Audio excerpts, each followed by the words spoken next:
On this day in 1889, the Eiffel Tower officially opened in Paris. But why was it built in the first place? Well, in 1889, France held a World Fair to celebrate 100 years since the French Revolution.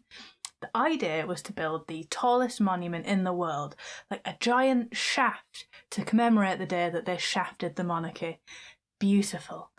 The plan was for a 312-metre pylon-type structure, and people didn't think that it could be done. At the time, the tallest structure was the 169-metre-tall Washington Monument. In fact, the structure drew a lot of criticism and controversy throughout all of the design and building phases. A petition was sent to the minister in charge of the World Fair titled "Artists Against the Eiffel Tower." People thought that it was ugly.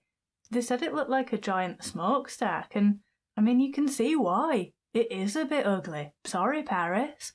Gustave Eiffel, whose company had been employed to build the structure, he responded to the criticisms by comparing the tower to the Egyptian pyramids and basically told people to deal with it.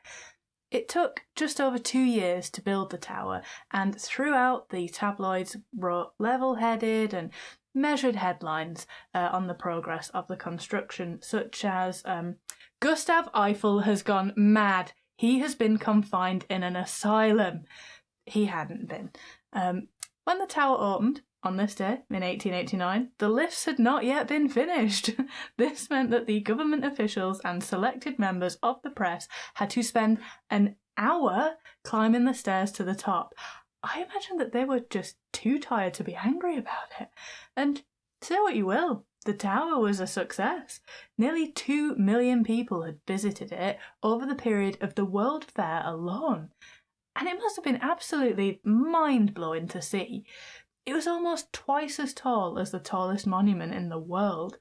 Some of the people who had previously petitioned against the monument were swayed when they saw the incredible tower, but others stood by their guns. Guy de Maupassant, he was an author and the inventor of the short story, was said to eat lunch in the tower's restaurant every day, as it was the only place in Paris that you didn't have to look at the Eiffel Tower. So petty, so dramatic, I love it, très bien.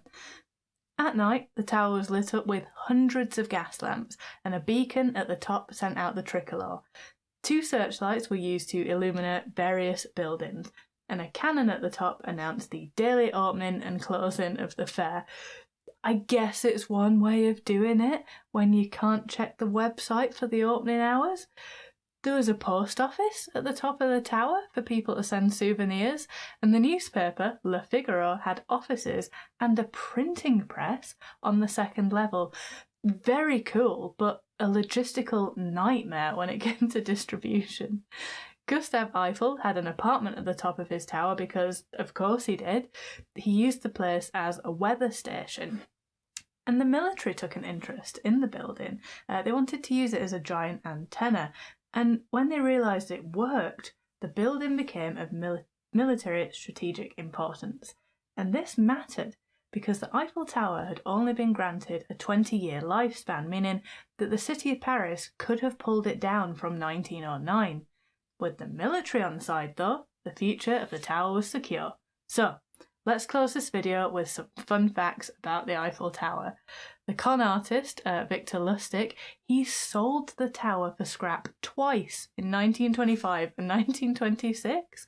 In 2007, the competitive archer Erika Eiffel married the Eiffel Tower. She took his name. When the Chrysler Building in New York was built in 1930, it surpassed the Eiffel Tower in height by 7 metres. But until then, the tower had held the record as the tallest structure in the world for 41 years. Today, the Eiffel Tower is the most paid-for visitor attraction in the world. Over 300 million people have visited it since it was built, with an average of 25,000 people ascending the tower every day. Here's a picture of me up the tower. Say what you will, it has had an impact. Is it ugly? Yes. Is it iconic? Also yes. And at this point, we would not change it for the world. Thank you so much for watching. Why not subscribe? And I'll see you tomorrow.